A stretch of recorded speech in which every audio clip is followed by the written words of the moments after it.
от световете на Берое.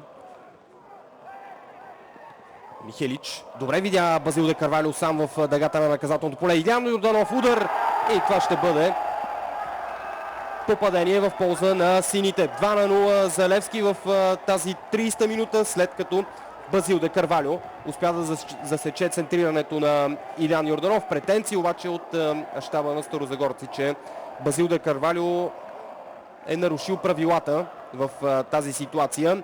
Ще видим, може би, по-добре и на повторение какво точно се случи в вратарското поле на Берое.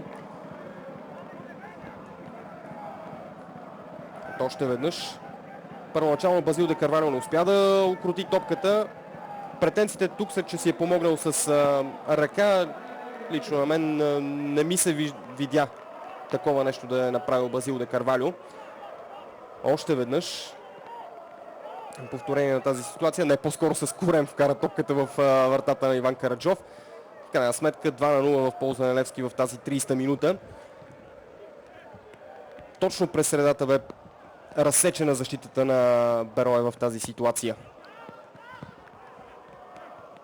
Заслужава си да видим още няколко пъти повторение на този гол наистина. Колкото и куриозен